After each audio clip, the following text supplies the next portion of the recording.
Yegani yaratquchi Abduri Yarmuhammad Jaloliddin Planlag'uchi Sajiya Islom tadqiqot markazi Mas'ul muharrirlari Dr. Abdul Aziz Rahmatullah Abduvali Sayed Korrektor Abduvali Sayed Bat va muqovil loyihalaguvchi A. Aqxon. Ikkinchi, tabiat dunyosidagi intizom. Tabiat dunyosidagi intizom o qadar aniq va ro'shanki, tabiatga mansub hech bir shay'ida behudalikni, himmatsizlikni, tangpongsizlikni topqili bo'lmaydi. Mayli jonliqlar bo'lsin yoki jonsiz shay'lar bo'lsin va yoki o'simliklar, mevalar yoki tabiat hodislarida bo'lsin, hammasida tabiat dunyosida hukm surayotgan qonuniyat va bu qonuniyatga rioya qilish hodisasi aks etib turadi. Shaksizki, xilma-xil jonliqlarni, rangarang o'simliklarni, dal-daraxt, o'rmonlarni, daryo dengizlarni, tog' dalalarni o'z ichiga olgan bu tabiat dunyosi haqiqatanmi rangarang va go'zallikka to'lgan. Uningdagi har turli o'zgarishlar, xilma-xil hodisalar qonuniyatdan, intizomdan, hikmatdan xoli bo'lmagandir. Yomg'irдagi hikmatni ilib aytsak, har bir hayotlik uchun zarur element bo'lgan suvdan Xudo o'rnatgan qonuniyat asosida yomg'irga aylanadi va ehtiyojdan oshirib o'tmay kerakli o'ringa o'lchamlik yog'adi. Ma'lumki, dengiz va okean suvlarining parga aylanishi, andan uning havo bo'shligiga ko'tarilishi, andan bulutning bu parga aylangan suvlarni Xudo iroda qilgan zaminga opirib yog'dirishi qatorliqlar yomg'ir suyining shakllanish va yig'ish bosqichlaridir. Ondan boshqa yana yomg'irning maydonga kelish jarayonidagi muntazam qonuniyatlardan sirt uning qarorlik va ehtiyojga beqib yig'ib turishi, o'lchamlik yoqqan yomg'ir suyi orqali ekinzorliqlarning, dal-daraxtlarning yashnashi, ochliqlarning, meva-chevalarning mo'l hosil berish qatorliqlar tabiatda qonuniyatning mavjudligini va mazkur qonuniyatning buzilishiga yo'l qo'ymay uni tutib turayotgan, idora qilayotgan zotning borligini bildiradi. Qur'on bu vaqtda mundoq deydi: Biz bulutdan hojatga qarab yomg'ir yog'dirdik. Uni zaminda to'xtatdik. Uni quritib etishga albatta qodirmiz. Mo'minun surasi 18-oyat. Va yana mundoq deydi: Allah bulutdan yomg'ir suyini tushirdi. Shuning bilan barliq o'simliklarni o'ndirdi. O'simliklardan yeshil yaproqlarni chiqardi. Bug'doy va arpa bashaqlarga o'xshash bir-biriga mingishib ketgan dallarni yetishtirdi. Xurma daraxining chechaklaridan yerga yaqin sangilab turadigan xurma sapoqlarini yetishtirdi. Yomg'ir suyi bilan o'zimlik bog'larni yetishtirdi. Yomg'ir suyi bilan shaklda, hajmda, ta'mda bir-biriga o'xshaydigan va o'xshamaydigan zaytun, anor daraxtlarini yetishtirdi. Ularning har birining yangi tutgan mevasiga va pishgan mevasiga qaranglar. Ularda Allohning borligiga ishonadigan qavm uchun ochiq dalillar bor. Nahl surasi 10 va 11-oyatlar. Diqqat tortadigan bir nuqta shuki, yomg'irdan iborat bu hodisa navbatda ne'matga-mo, halokatga-mo simvol bo'lmoqda. U ko'pincha sug'urilishga ehtiyojli zaminga o'lchamlik yig'ish bilan mo'l hosilning, yeshilchilikning sababi sifatida iltifot va rahmatni aks ettirsa, yana ba'zida ofat xarakterlik sel va toshqinlarni paydo qilish bilan halokatni aks ettiradi. Albatta, uning butunlay yog'may qo'yishimi qurg'oqchilik paydo qilishdek ofatni va halokatni aks ettiradi. Demak, bu turdagi hodisalar mayli qandaq fizikalik sabablar asosida yuz bersin, natijada buning bir irodaning bekitishi va boshqurishi ostida ekanligini ko'rsatib berdi. Ya'ni, ba'zi joylarda yo'l yig'inining ko'p bo'lishi, yana ba'zi joylarda qurg'oqchilik bo'lishi uning nuqul moddiy sababga biqindiganligini emas, balki uning ma'lum bir irodaga bo'ysundiganligini bildiradi. Hayvonotlarni ilib aytsak, sanoqsiz hayvonotlar ichida insonlarning manfaati uchun xizmat qiladigan har xil hayvonotlar bor. İnsandan necha hassa kuchli hayvonotlarning, shaharpaylarning kichik bolaning so'rishiga bo'ysunib maqadigan darajada itoatchan bo'lishi, ularni xizmatga solishga imkoniyat bo'lishi, ba'zilari kuchi orqali, ba'zilari oziqlarni ishlab chiqarish orqali insonga xizmat qilishi hamda har bir turning iqtidoriga yarasha insonlarning manfaatlanishiga qo'yib berilganligi qatorliqlar yuqoriqilarni bir irodaning, bir kuchning idora qilayotganligini ko'rsatib beradi. Shundaqla bu har xil tabiatga ega jonliqlarning mavjud bo'lishidagi hikmatning buyukligini ko'rsatib beradi. Mevalarni ilib aytsak, mevalar manbasining suvning tuproqqa singishidek bir faoliyatdan kelgan ta'sirlashish natijasi bo'lishiga qaramay, turda, rangda, ta'mda bir-biridan farqli mevalarning chiqishimi mazkur rangaranglikni maydonga keltirgan qonuniyatni bekitgan va bu qonuniyatni buzilishdan saqlab idora qilayotgan zotning mavjudligini ko'rsatadi. Qur'on Karim qonuniyat bekitish va idora qilishning Allohning ilkida ekanligiga nihoyatda kaskin va aniq ishorat qilib mundoq deydi. Biz bulutdan hojatga qarab yomg'ir yog'dirdik. Uni zaminda to'xtatdik. Uni quritib etishga albatta qodirmiz. Shu yomg'ir bilan sizlarga xurma bog'chalari va uzum bog'chalarini yetishtirib berdik. Sizlar uchun u bog'larda nurg'un mevalar bor. Ulardan yeysizlar. Shu yomg'ir bilan Tur Sinadan chiqadigan zaytun darxini o'stirib berdik. Uningdan may chiqadi. Yeguchilar nonlarni shu may bilan maylaydi. Chorvalarda haqiqatan sizlarga ibrat bor. Ularning qo'rsqidagi narsalar, ya'ni sutlar bilan sizlarni sug'urimiz. Ularda sizlar uchun nurg'un manfaatlar bor. Ularning go'shini yeysizlar. Ular, ya'ni tuga va o'g'izlar bilan quruqliqda, kema bilan dengizda yuk tashiysizlar. Mu'minun surasi 18-oyatdan 22-oyatlargacha. Va yana mundaq deydi. Allah sizlarga bulutdan yomg'ir yog'dirib berdi. Uningdan ichsizlar va shu yomg'ir orqali o'sgan dal-daraxtlar bilan chorvalarni boqisizlar. Allah sizlarga shu yomg'ir bilan ziroatlarni o'stirib berdi. Zaytun, xurmo, uzum va turli mevalarni o'stirib berdi. Cho'nqur fikr qiladigan qavm uchun buningda haqiqatan Allohning qudratini ko'rsatadigan dalillar bor. Nahl surasi 10 va 11-oyatlar. Va yana mundaq deydi. Allah bulutdan yomg'ir suyini tushirdi. Shuning bilan barliq o'simliklarni o'ndirdi. O'simliklardan yeshil yaproqlarni chiqardi. Bug'doy va arpa bashaqlariga o'xshash bir-biriga mingishib ketgan dallarni yetishtirdi. Xurmo daraxining chechaklaridan yerga yaqin sangila turadigan xurmo sapaqlarini yetishtirdi. Yomg'ir suvi bilan o'simlik bog'larini yetishtirdi.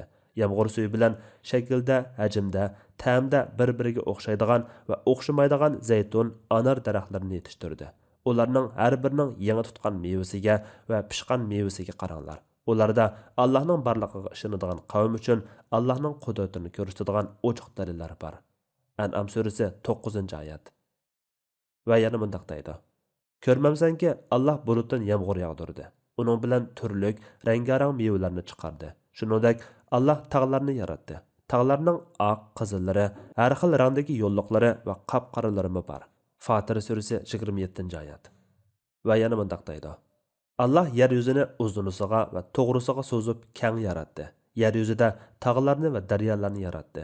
Mevalarning har bir turini erkak kishi ikki jinsli qilib yaratdi. Kechini kunduzga kirishtirdi. Ya'ni kechining qorong'uligi bilan kunduzning yorug'ligini yapti. Bularda tafakkur qiladigan qavm uchun Allohning qudratini ko'rsatadigan dalillar bor. Yer yuzida bir-biriga tutishang'o qit'alar bor va turli ziroatlar bor. Ko'p shoxliq bo'lgan va ko'p shoxliq bo'lmagan, bir urug'dan bir qancha tal unib chiqqan, bir urug'dan faqat bir tal unib chiqqan xurmo daraxtlari bor. Ularning hammasi bir xil suv bilan sug'uriladi. Ularning ba'zisini ba'zidan tamda ortiq qilamiz. Aql ishlatadigan qavm uchun bularda Allohning qudratini ko'rsatadigan nurg'un dalillar bor. Ra'd surasi 2 va 3-oyatlar. Yuqorqi oyat haqida Alloma Tahir ibn Ashur mundaq deydi. Meva ko'chatlarining tuproqdan iborat ul asosining o'ziqi bo'lgan suyining bir bo'lishiga qaramay, ularning ta'mi va sortining bir-biridan farqli bo'lishi, darvaqa bular Allohning o'sha bu shaylarga o'rnatgan yoshurun quvvatning ta'siridan kelganligini ko'rsatib beradi. Shuningmi, mazkur quvvat ta'siri bo'lg'achqa ana shundaq farqli natijalar maydoniga kelgan. İmam Faxruddin Razi yuqorqi oyatga bergan tafsirida mevalarning o'sishi va pishib yetilishi haqidagi ilmiy qonuniyatlarni bayon qilib mundaq deydi. Bilginki, oyatning aql ishlatadigan qavm uchun bularda Allohning qudratini ko'rsatadigan nurg'un dalillar bor degan bu javobda pakit haqiqatan putillangan. Darvaqa, tabiat hadislarda cho'qimki uning maydoniga kelishiga ta'sir ko'rsatgan bir kuch bo'lishi kerak. Albuki, biz bu ta'sir ko'rsatkichining yulduzlar, osmon jismlari yoki tabiat dunyosi emasligini izohlab o'tdik. Bu nuqtada keskin javob berish kerakki, mazkur ta'sir ko'rsatkichi yuqoriqilardan boshqa biri Allohdir. Mushundaq bo'lgandala dalillar to'liq bo'lgan bo'ladi. Demakchiki, tabiat hodislarining maydonga kelishiga turtki bo'lgan qonuniyatlar va faoliyatlarni bilish va bu asosda izohlash bilan kifoyalanish mazkur hodislarning maydonga kelishidagi manbani izohlab chiqish va dalillab chiqishda yetarlik emasdir. Balki masalaning tamomiy ma'rifati qonuniyat va faoliyatlarning hammani o'rinlashtirgan, bekitgan yaratquchini intizom va hikmat bilan ish qilguvchi Xudoning idora qilishini idrok qilishga berib to'xtashi lozim. Oyatning shuncha tartib va qonuniyatlarni tilga elibmi, buningdagi qudrat va hikmat alomatlarini aql ishlatish orqali topqil bo'lganligiga ishorat qilishi dal ashu qonuniyatlarni va sababini bilishdan sirt qonuniyatlarning tabiat dunyosida izchillikni saqlab kelayotgan haqiqatlardan yana biri tabiatdagi jimi shaylarning jup yorilishidir. Biz bu vaqtda juplik qonuniyatining butun koinotni qoplaganligini kesib ayta olamiz. Qur'on Karim bu vaqtda mundaq deydi: Biz sizlarni o'ylanib ko'rsin deb har bir narsani jup yaratdik. Zariyat surasi 49-oyat. Allah pakdir. O barliq shaylarni jup yaratdi. zamindan o'nib chiqadigan narsalarning, ularning o'zlarining va ular bilmaydigan narsalarning hammasining jupi bor. Zariyat surasi 49-oyat. Juftlik so'zi lug'atda birlikning qarama-qarshisini ko'rsatadigan bo'lib, mufassirlarning fikriga ko'ra juftlik shay'i va uning qarama-qarshisini, shundaqla har shay'idagi tur va xilma-xillikni ko'rsatadi. Darvaqa, mavjudotlardagi juftlik qonuniyati jonliq va jonsiz shay'lar, moddiy va ma'naviy shay'larga qadar kengaygandir. O'sha bu qonuniyat barliq yaralmish va yo'qlikdan barliqqa kelmish mavjudotlarning hammasida mavjud. Biz mufassirlarning yuqorqi oyatlar haqidagi izohlarga qaraganimizda juftlik qonuniyatining haqiqatanmi atrofimizni, hatto ichki dunyoyimizga qadar qoplaganligini his qilamiz. Masalan, biz inson jinsi va hayvon jinsining o'simliklar, dal-daraxtlarning erkak tishi deb ayrilganligini bilamiz. Biz yana bu xil juftliklarni ma'nolar olamidami uchirtimiz. Alayliq, tatliq va achchiq, oq va qora, osmon va zamin, quyosh va oy, quruqliq va dengiz, o'lim va hayotliq, kecha va kunduz, xushalliq va qayg'u, saqliq va kasallik, boyliq va kambag'allik, saxiylik va baxillik, aqlliq va do't, yaxshi va yomon, gunoh va savob, ko'na va yangi, muhabbat va nafrat, rostchilik va yolg'onchilik, saodat va baxtsizlik, zulmat va yo'riqliq, hidoyat va zalolat, iymon va kufr, haqiqat va safsata qatorliqlarga o'xshash. Qaraydigan bo'lsak, mayli moddiy yoki ma'naviy shay'larda bo'lsin, yaralgan barliq shay'larda juftlik qonuniyatining hukm surayotganligini ko'ramiz. Biz yana insonning ko'pish sistemasidami juftlik qonuniyati borligini, erlik urug' va ayollik tuxum hujayralari borligini ko'ramiz. Undan boshqa, biz yana bu juftlik qonuniyatining tok iqimida musbat va manfiy zaryadlar uqumi bilan aks etganini, fizikada moddaning eng kichik birligi bo'lmish atomning tuzilishida juftlik qonuniyatining mavjudligini, atomning atom yadrosi va elektronlardan tuzilganligini, atom yadrosining bo'lsa proton va neutronlardan tuzilganligini bilyapmiz. Bu yerda yana yulduzlar turkumidagi qo'sh yulduz sistemasidagi bir-birini chetib turadigan ikki yulduzdan tashkil topgan yulduzlar sistemasining davri qilish holatidagi juftlik qonuniyatini tilga olmay bo'lmaydi albatta. Demakchimizki, Qur'on Karim aytganidek, yaralgan barliq shay'larda juftlik qonuniyatining borligi bir haqiqat. Mana bu xil nizomning mavjudiyatimi o'z navbatida shuncha zo'r koinotdagi bu qadar intizomning tasaddubiy shakllanib qolishini va yoki o'zchili barliqqa kelib qolganligini qat'iy rad qiladi. Bu vahiy o'lchamigimi, ilm-fan o'lchamigimi xilofdir. Shunga bu yerda cho'qim mazkur nizomni o'rnatgan va bu xil qonuniyatni bekitgan bir kuchning bo'lishi zarur. Falsafa va solishtirma din tadqiqoti fanlari ustozi doktor Muhammad Abdullah Sharqavi juftlik qonuniyati haqida alohida to'xtalgan bo'lib, u osmon jismlaridagi, tabiatdagi, jonliq va jonsiz jismlardagi juftlik qonuniyatlari haqida ilm-fanning bu vaqtdagi bayqashlarini izohlab o'tadi. U juftlik qonuniyati haqidagi ko'z qarashini tuvandagicha bayon qiladi. Allah koinotni barliqqa keltirib, uni qurib chiqdi. Uningga belgili qonuniyatlarni, himoya qilguvchi prinsiplarni, o'zgarmas qonuniyatlarni o'rnatdi. Bu nuqtadan koinot qalaymaqonlashishdan, so'qilishdan, vayron bo'lishdan xoli davomlashib kelmoqda. Juftlik qonuniyati Allohning mushu mavjudlikqa o'rnatgan, u orqali mavjudotni tutib turayotgan bir qator qonuniyatlar ichidagi bir qonuniyatdir. Undaqda biz shay'larning juft yaralganligi haqida mufassirlarning fikriga diqqat qilib ko'raylik. Mufassirlarning peshvosi Mujohid rahimahulloh aytadi. Juft yaratilganlik haqidagi bu oyat o'zaro zid va qarama-qarshi shay'larga ishoratdir. Masalan, kecha va kunduz, saodat va baxtsizlik, hidoyat va azg'urlik, osmon va zamin, oq va qora, saqliq va kasallik, kufr va iymon qatorliqlar va mushunga o'xshagan shay'lardir. Imom Ibn Kasir aytadi: Alloh yaratgan narsalar hammasi juftdir. Imom Razi aytadi: Logik-shunoslar aytdiki, oyatdagi shay'i so'zidan jins, ya'ni mustaqil tur maqsad qilingan. Shunga har qanday jins ikki turni o'z ichiga olgan bo'ladi. Demak, har jins ikki turlik mohiyat bilan yaralgandir. Masalan, bu shay'ining moddiy va moddadan xoli shay'lar deb ayrilganiga o'xshash, yana moddiy shay'ining yetilguchi va turg'un deb ayrilganiga, yetilguchining idroklik va idroksiz deb ayrilganiga, idrokliklarning so'zliguchi va tilsiz deb ayrilganiga o'xshashdir. Zamonimiz tafsirshunoslaridan doktor Abdulkarim Xatib bu vaqtdagi oyatga bergan tafsirida bunday deydi: Yaratilgan mavjudotlar hammasi erkak va kishi bo'lib juftlardir. Biologiya sohasida jonliqlar va o'simliklardagi ahvolmi ana shundaqdir. Juftlardan maqsad xuddi ma'nilar dunyosidagi rostchilik va yolg'onchilik, haqiqat va safsata, iymon va kufr, hidoyat va ozg'unliq deganlarga o'xshash shay'iy va uning qarama qarshisini ko'rsatadi. Allama Muhammad Ali Sabuni bu vaqtdagi oyatlarga bergan tafsirida mundoq deydi: Allah buyukdirki, uning yaratishi naqadar mahoratlik, qudrati naqadar buyuk, so'z va bayonlari naqadar fasohatlik. Darvaqa, qadimda erkak va kishi deb ayirishdak juftlik qonuniyati faqat insonlar va hayvonlar orasida mavjud degan qarash ilgari suriladi. Halbuki, ilm-fan maydoniga kelib, juftlik qonuniyatining o'simliklarda, jonsiz jismlarda va koinotdagi boshqa mavjudotlarda mavjud ekanligi, o'simliklarda erkak va kishi variantlari bo'lganligi isbotlanib chiqdi. Undan boshqa tokdimi musbat va manfiy zaratlar bo'lganligi isbotlandi. Hatto moddaning eng kichik birligi bo'lgan atomning atom yadrosi va elektronlardan tuzilganligi, atom yadrosining yana proton va neutronlardan tuzilganligi isbotlandi.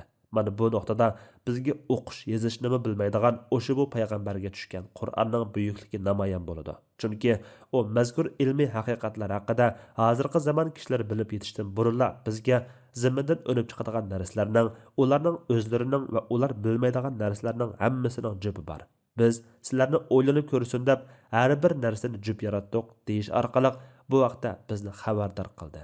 Yig'ib aytganda qalaymaqonchilik va tartibsizlik behudalikni, ma'nisizlikni, hikmatsizlikni bildirsa, tartib, intizom va qonuniyatlar mazkur qonuniyatni loyihalaguvchining, intizom o'rnatquchining mavjudligini hamda uning ajoyib qudratlik, farosatlik va hikmatli ekanligini ko'rsatadi. Biz tabiat dunyosining qaysi qismiga qaramayli, uningda inkor qilg'usiz darajada intizom va puxta qonuniyat simolarini ko'ramiz.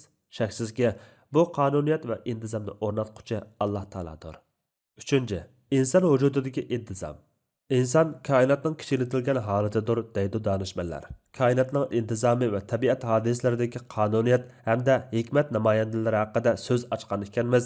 Koinotning bir parchasi, tabiat olamining munavvar a'zosi bo'lmish insonda aks etgan intizom va hikmat namoyandalari haqida to'xtalmay bo'lmaydi. Chunki tabiat dunyosidagi rangoranglik, xilma-xillik, yorilishdagi puxtalik, inchiki qurilma va intizom aynan insonda topiladigan bo'lib, mazkur ko'rinishlar insondan iborat koinotda o'xshi yo'q bir mavjudlikni barliqqa keltirguchining naqadar tadbirlik, naqadar hikmatlik va naqadar qudratli zot ekanligini ko'rsatib berdi.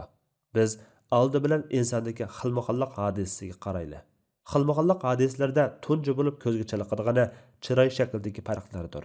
Mayli uning yuz berish tartibi, qonuniyati qandaq ilmiy izohga ega bo'lsin, bu hech bir inson ko'z yumolmaydigan bir masala. Navbatdagi statistika bo'yicha yer sharidagi 7 milliard insonni elib aytsak, buning ichida hozirga qadar 2 insonning tan va chiroy shakli bir-biriga dal udul kelishdek hodisa yuz bergani yo'q va yuz bermay davomlashib bormoqda. Hatto biz o'xshash chiroyda tug'ilgan qo'shkizaklarnimi onalarning peshona yoki kalpi qismiga lappida qarabla farqlantira oladigan ahvollarni anglab ulgurdik. Ajaba bu xil xilma-xillikning xudosizlar da'vo qilganidek tasadduqlikning mahsuli bo'lishi va yoki tabiatdan iborat o'zimi qonuniyatga bo'ysunadigan bir moddiy barliqning yaratichidan bor bo'lgan bo'lishi aqlga uyg'unmidi? Albatta, aqli buni qabul qilmaydi. Baraqki mushundaq xilma-xillikning izchil davomlashishi bu yerda mushu xil rangoranglikni saqlab kelayotgan kuchning, irodaning, bir intizom bekituvchining mavjudligining kuchli isbotidir. Qur'on Karim bu xil xilma-xillashish hodisasini haqiqiy maydonga keltirgan, hayotlikdagi bu xil rangoranglikni ixtiyoricha boshqarayotgan va idora qilayotgan kuchning Alloh ekanligini keskin bayon qilib mundoq deydi. Shubhasizki, osmon va zamindagi hech narsa Allohga maxfiy emas. U sizlarni bachidonlarda, ya'ni onanglarning qursog'idagi chig'inlarda o'zi xohlagan shaklga kirgizadi. Uningdan boshqa hech ma'bud barhaq yo'qdir. Alloh g'olibdir, hikmat bilan ish qilg'uchidir. Ali Imron surasi 5 va 6 oyatlar.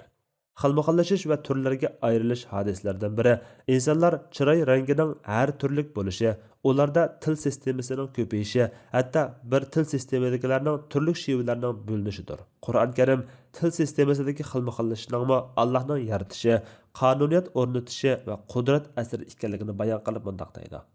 Allohning osmonlarni, zaminni yaratganligi, tillaringlarning, ranginglarning xilma-xil bo'lishi Allohning kamoli qudratini ko'rsatadigan alomatlardandir. Buningda bilimli kishilar uchun haqiqatan nurg'un alomatlar bor. Rum surasi 22-oyat. Oyatdagi bilimli kishilardan maqsad olimlar bo'lib, ular mazkur hadislardagi qonuniyatlarni bayqag'uvchilar va bu orqali o'sha bu qurilmaning bir lohiyachisi borligini tunib yetguchilardir. Xilma-xillikning ifodalaridan yana biri har insonning ikkinchi bir insondan farqlanadigan barmoq izi bo'lishidir. Darvaqa, necha milliard insonning bir-biriga o'xshamaydigan chiroyi bo'lganidek, har insonda biri yana biriga o'xshab qolmaydigan, takrorlanib qolmaydigan farqli barmoq izi mavjuddir. Bu hodisa qo'shguzaklardami ham o'xshash. Xilma-xillik ifodalardan yana biri har insonning ikkinchi insonga o'xshamaydigan ko'z rangi pardasi bo'lishidir. Ko'z rangdor pardasi odam ko'zining ko'z qarchiqi bilan ko'z iqi o'tirisiga joylashgan yumloq halqasimon qismdir. Uningda nurg'un giralishib ketgan siziqcha, dog', qilqan tomirlar, o'yman do'ng nuqtalar bor. U har insonda bir odamning yana bir odamga o'xshab qolmaydigan, birovning yana birovdan farqlanib turadigan xususiyatini belgilaydigan xosliklardan biri bo'lib, ko'z rangdor pardasi bugungi kunlikda xuddi barmoq iziga o'xshashla kishilik salohiyatini tekshirib bekitishdagi muhim alohidliklardan biri bo'lib qolmoqda.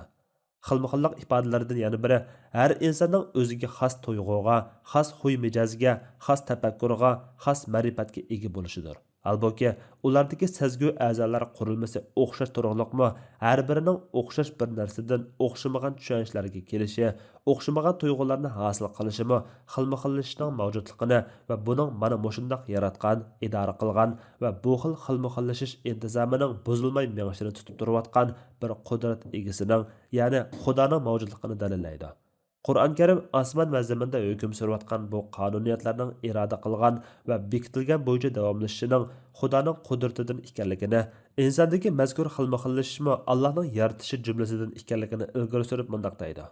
Inson biz uni ilgari yo'qdan bor qilganligimizni eslamabdi. Maryam surasi 67-oyat. Va yana mundaq deydi. Biz insonni shak shubhasiz eng chiroyli shaklda yaratdik. Tin surasi 4-oyat. Va yana Allah sizlarni bachidallarda, ya'ni ananglarning qo'rsqidagi chag'anlarda o'zi xohlagan shaklga kirgizadi. Ali Imron surasi 5 va 6-oyatlar. Allohning osmonlarni, zaminni yaratganligi, tillaringlarning, ranginglarning xilma-xil bo'lishi Allohning kamoliy qudratini ko'rsatadigan alomatlardandir. Buningda bilimli kishilar uchun haqiqatan nurg'un alomatlar bor. Rum surasi 22-oyat. Va yana Allah sizlarga zaminni turalg'u, osmonni bino qildi. Sizlarni suratga kirgizdi. Surtonlarni chiroyli qildi. G'ofir surasi 64-oyat. Demak, bu yerda bir irodaning idora qilishida muntazam davom qilayotgan xilma-xillik hodisasi mavjud. Mazkur nizam qonuniyatlik bu zaminda kaskin hukm surayotgan bo'lib, iroda va qudratning taqozosini buzadigan mazkur nizomga qarshi har qanday buzg'unchilikning yuz bermasligi Allohning mavjudotlarni o'zi xohlagan ravishda hikmat bilan idora qilayotganligini ko'rsatadi. Biz insonning tashqi holatiga nazar solish orqali yuqoridagi xulosalarni chiqarib oldik. Bu yerda yana aqlni lol qiladigan, bizga qudratning, irodaning ta'sirini hayron qolarlik darajada ko'rsatib beradigan dalillar bor. U bo'lsa-mu insonning shakllanish bosqichlaridir. Qur'on Karim bu vaqtda mundaq deydi. Sizlarning yaratilishinglarda va tarqalib yurayotgan jondarlarda Allohning qudratiga jazman ishonadigan qavm uchun nurg'un dalillar bor. Jasiya surasi 4-oyat. Va yana halbuki Allah sizlarni bir qancha bosqichlarga bo'lib yaratdi. Nuh surasi 14-oyat. Allah hamma narsani chiroyli, ya'ni hikmatga muvofiq joyida yaratdi. Dastlabda insonni, ya'ni Odam alayhisalomni loydan yaratdi. Ondan uning naslini arzimas suvning javharidan, ma'nidan yaratdi. Ondan uni ravurus yaratib, uningga o'z ilkidagi ruhni kirgizdi. Sajda surasi 7-oyatdan 9-oyatlargacha. Qur'on Karim bu yerda oldi bilan insonning asli yaralish ham materialining nimaligini va insonlarning qanday ko'payganligini xabar bergan bo'lib, Qur'on bu nuqtada vahiydan boshqa hech bir yo'l bilan bilib bo'lmaydigan haqiqatlardan xabar berdi. U bo'lsa-mu inson avlodining odam atidan tarqaganligidir. Darvaqa bu nuqta hozirgi ilm-fan inkor qilishga amalsiz, faqat vahiy orqali bilish mumkin bo'ladigan xabarlardir. Qur'on tunji insonning tuproqdan yaralganligini, uning avlodlarining bo'lsa erlik urug' va onalik tuxum hujayrasining birikishidan ko'payganligini va buningda Allohning qudratiga dalil borligini bayon qilib mundaq deydi. Biz insonni, ya'ni odam atini haqiqatan layning javharidan yaratdik. Ondan u odam avlodini biz puxta qarorgohga joylashgan obimani qildik. Ondan obimanini laxti qonga aylantirdik. Ondan laxti qonni parcha go'shtga aylantirdik. Ondan parcha go'shtni so'ngakka aylantirdik. Andan so'ngakka go'sht qo'ndirdik. Andan uni bir butun insonga aylantirdik. Eng mahir yaratquchi Alloh ulug'dir. Mo'minun surasi 12-oyatdan 14-oyatlargacha. Darvaqa yaratquchini yaralg'uchi orqali, yasag'uvchini yasalgan narsa orqali, kashfiyotchini kashf qilingan narsa orqali bilish logikigami va ilmiyligimi eng uyg'un va sog'lom yo'ldir. İnsandan ibaret bu murakkab barliqqa ilmiy nuqtadan baqqanimizda u vaqtda ajoyib tafsilotlarni bilib yetamiz. Shubhisizki, odam bolasining erlik sperm hujayrasi bilan ayollik tuxum hujayrasining birikishi va bu birikishdan keyingi bosqichlar asosida yetilib shakllanib barliqqa keldiganligi biologiya ilmida atrofliq sharhlanib kelmoqda. Halbuki Qur'on Karim hozirgi zamon ilm-fan bayqashlari va hayotlik ilmidagi bo'sish xarakterlik izlanish natijalari barliqqa kelishdan 14 asr avval bu vaqtda inchki tafsilotlarga qadar qo'ymay xabar bergan. Qur'on Karimning hech qanday bir tekshirish uskunasi yoki texnika mavjud bo'lmagan bir davrda to'ralmaning yetilish bosqichlari haqida aynan ma'lumot berishi kishini haqiqatan cho'nqur o'yga soladi. Bu vaqtda doktor Muhammad Shayxoni mundaq deydi: Erlik urug' balyatquda tuxumchi bilan uchrashgandan keyin homila shakllanadi. Andan u uyul qonga taraqqiy qiladi. Andan tadrijiy cho'ngib yetilganicha balyatquda bir to'ralma shakllanishga boshlaydi. To'ralma shakllanib, ana tinidan hamriyi orqali oziqlanishga boshlaydi. Odatda homila 4-haftasiga kirganda hujayralar to'pini tashkil qilgan to'ralma rasmiy shakllanishga boshlaydi-da, yurak, o'murtqa, teri, ko'z, hazm sistemasi, oshqozon, eg'iz va maqat qismlar shakllanishga boshlaydi. Halbuki to'ralma haqidagi bu ilm ayni davr Qur'on nozil bo'lgan mazgilda mavjud emas edi. Ajaba Qur'on tasvirlagan bu ishlar qandaqsiga yangi zamon olimlarining bayqagani bo'yicha aynan chiqdikina? Diqqat tortadigan nuqta shuki, Qur'on Karim insonning yaratilish bosqichlari haqidagi bayonida insonning yarilishidagi g'oyat inchikka qudrat va hikmat iznalari ustida o'ylanishning, uningdagi intizom va tartibning inson aqlini lol qilarlik darajada ro'shan ko'rsatib berdiganligini ko'p ta'kidlaydi. Tövəndəki bayanlarga qarğanımızdamı, bu vaqtda haqiqatan o'ylanishning zarurligini, oyatda ko'zda tutilgan haqiqatlar ustida izlanishning ahamiyatining naqadar cho'nqurligini ko'rib yetgili bo'ladi. Qur'on Karim odam bolasining yarilishining dastlabki muqaddimasini bayon qilib mundaq deydi: Biz haqiqatan insonni er bilan ayolning aralash ma'nisidan yaratdik. Inson surasi 2-oyat. Va yana inson o'zining nimadan yaratilganligiga qarab baqsin. U omurtqa bilan ko'krak so'nkining orasidan etilib chiqadigan ma'nidan yaratilgan. Tarix surasi 5-oyatdan 7-oyatlargacha. Biz yuqorqi oyatlarga yoshirilgan haqiqatlarni bilish uchun o'sha bu oyatga berilgan tafsirlarga diqqat qilib ko'raylik. İmam Razi mundaq deydi: Shubhisizki, insonning ma'nidan shakllangan bo'lishi ixtiyorchi yaratishga qodir zotning mavjudligiga doir eng ro'shan dalillardandir. Bundaq deyishimiz tuvandagi bir qancha nuqtadan bo'lib, ular: birinchi, hayron qolarliq birikish inson tenida bakmi ko'p. Insonning murakkablikdan xoli bir moddadan murakkab jonliq bo'lib tug'ilishi mohiyatda erkin irodaga ega qudratli zotning borligini kuchli dalillab berdi. Ikkinchi, insonning o'z ahvoli to'g'risidagi tushunchasi o'zga mavjudotning ahvoliga doir tushunchasidan konkretroq bo'ladi. Shaksizki, bunday ahvolda mazkur dalillash eng yorqin holatda bo'ladi. Uchinchi, inson bu xil holatlarni bola chaqalarida va hayvonotlarning bolalarida doim uchratib turadi. Shunga mutlaq ixtiyorlikqa ega yaratquchining mavjudligini mazkur dalil yo'li orqali eng kuchli dalilga ega qilgani bo'ladi. Undaqda mazkur oyatda Allohning mavjudiyatini dalillovchi intizom va qudrat belgilarini qandoq bilamiz?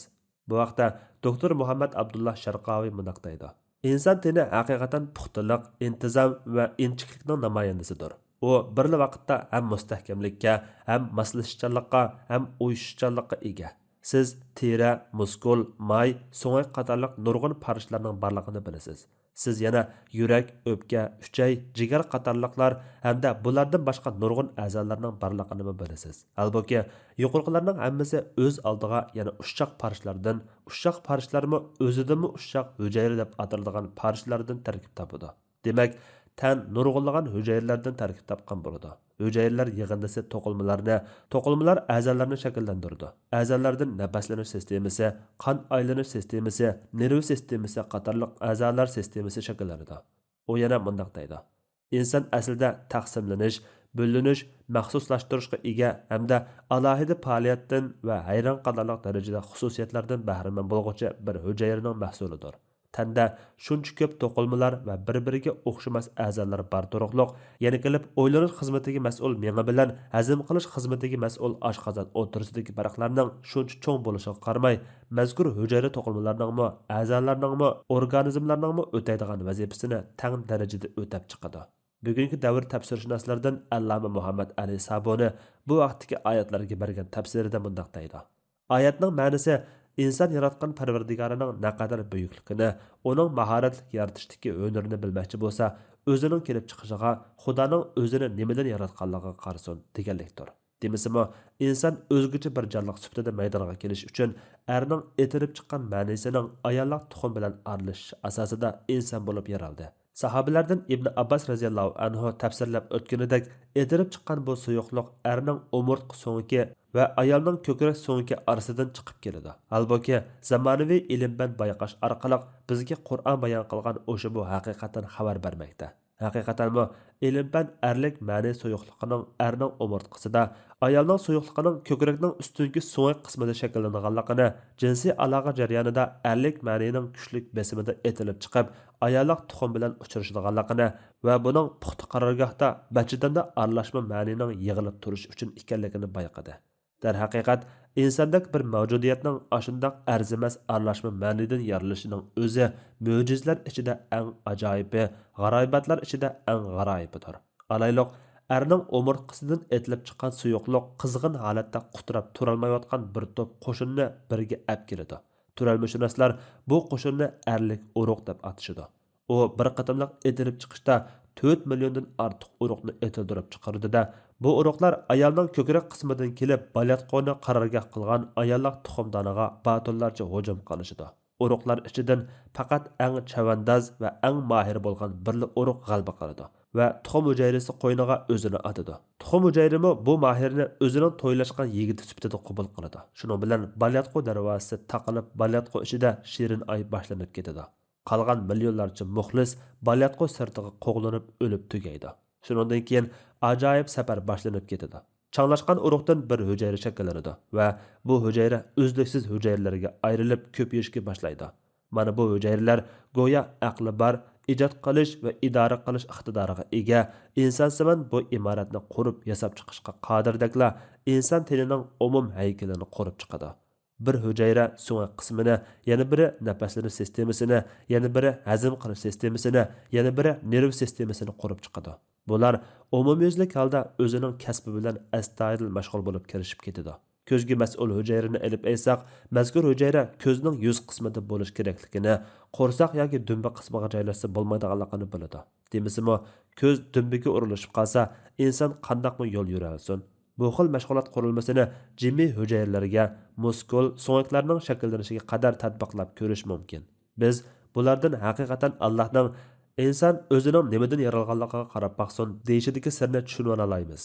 Yuqorqi tafsirdan ko'rib olish mumkinki, insonning sperma va tuxum hujayrasining birikmasidan shakllanish bosqichlari ana shundaq hikmat, farosat va tartib intizomni o'z ichiga olish bilan birga, uningda qonuniyatlar intayin ro'shan va hayron qolarlik darajada aniq gavdalangan. Bu bayonlar bizga inson vujudidagi intizom va qonuniyatlarga rioya qilish hodisasining naqadar gavdalik va hayron qolarlik ekanligini ko'rsatib berdi.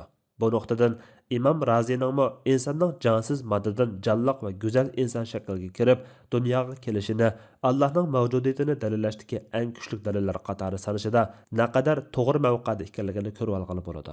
Yuqorqilar orqali Qur'oniy dalillarda kelgan intizom va puxta yaratish haqidagi bayonlarning mazkur intizomni o'rnatquchiga yetaklovchi aqliy va ilmiy dalillar ekanligini, mavjudotning behuda yaralmaganligini, yaratish faoliyatining muntazam qonuniyat va puxtalik bilan alohidlanganligini, buning o'z-o'zidan bo'lib qolishini aqlmi, ilmmi rad qildiganligini keskin bilib olgani bo'ladi. Shubhasizki, bu qadar puxta qurilmalarga ega mavjudotlarning borliqqa kelganligining o'zila uni idora qilayotgan, qonuniyat bekitib uningga bo'ysundirayotgan bir irodaning borligini ko'rsatib berdi.